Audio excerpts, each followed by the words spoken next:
നാസയുടെ ബഹിരാകാശ യാത്രികയായി സുനിത വില്യംസിനെ തിരഞ്ഞെടുക്കുന്നത് 1998-ലാണ്. അതോടെ സുനിതയുടെ ബഹിരാകാശ യാത്രകൾ തുടങ്ങി. തീവ്ര പരിശീലനത്തിനു ശേഷം 2006 ഡിസംബറിൽ ബഹിരാകാശ വാഹനമായ ഡിസ്കവറിയിലായിരുന്നു ആദ്യ യാത്ര. കൽപ്പന ചൗളയ്ക്ക് ശേഷം ബഹിരാകാശത്തെത്തുന്ന രണ്ടാമത്തെ ഇന്ത്യൻ വംശജയാണ് Sunita Williams. Sunita Williams Butch വിൽമോറും 256 ദിവസമാണ് ഇത്തവണ ബഹിരാകാശത്ത് ജീവിച്ചത്. 2024 ജൂൺ 5-നാണ് സംഘം ഭൂമിയിൽ നിന്ന് പുറപ്പെട്ടത്.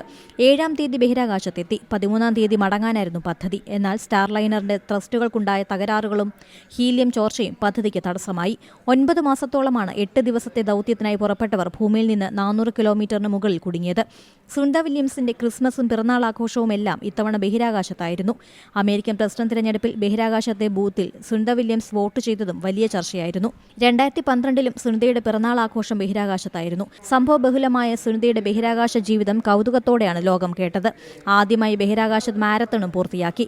സ്പേസ് സ്റ്റേഷന് പുറത്തിറങ്ങി 62 മണിക്കൂറും 6 മിനിറ്റും സുനിത നടന്നു.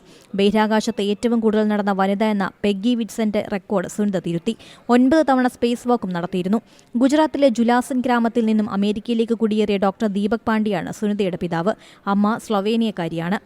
1965 സെപ്റ്റംബർ 19-ന് ഒഹായോവിലാണ് സുനിത വില്യംസിന്റെ ജനനം. മസാച്യുസെറ്റ്സിലെ പഠനകാലത്ത് മുങ്ങൽ വിദഗ്ധയാകാനായിരുന്നു സുനിത ആഗ്രഹിച്ചത്. വളർന്നപ്പോൾ US നേവൽ അക്കാദമിയിൽ ചേർന്നു. ബേസിക് ഡൈവിംഗ് ഓഫീസറായും പ്രവർത്തിച്ചു. ഇറാഖ് കുവൈറ്റ് യുദ്ധകാലത്ത് ഹെലികോപ്റ്റർ പൈലറ്റായും സുനിത ജോലി ചെയ്തു. അങ്ങനെ ആഴക്കടലിന്റെ ഓളങ്ങളിൽ നിന്നും ആകാശത്തേക്ക് സുനിത കുതിച്ചു. തുടർച്ചയായ പറക്കലുകളിൽ സുനിത മടുത്തു. അങ്ങനെ നാവികസേന ഉപേക്ഷിച്ച് നാസയിൽ ചേർന്നു. 1998-ലാണ് സുനിതയെ ബഹിരാകാശ യാത്രികയായി നാസ അംഗീകരിച്ചത്. 2006 ഡിസംബർ 9-നാണ് ഡിസ്കവർ പേടകത്തിൽ ആദ്യ ബഹിരാകാശ യാത്ര നടത്തി. 2007 ജൂൺ 22-ന് തിരിച്ചെത്തി. 2012 ജൂലൈ 14 മുതൽ നവംബർ 18 വരെ വീണ്ടും ബഹിരാകാശത്ത്. അങ്ങനെ ആകാശത്തിന്റെ അതിരുകൾ കടന്ന് സുനിത വില്യംസ് പറന്നുകൊണ്ടേയിരിക്കുന്നു. ഏറ്റവും പുതിയ വാർത്തകളും വിശേഷങ്ങളും വിരൽ തുമ്പിലറിയാൻ സീ മലയാളം ന്യൂസ് എല്ലാ ഡിജിറ്റൽ പ്ലാറ്റ്ഫോമുകളിലും ലഭ്യം.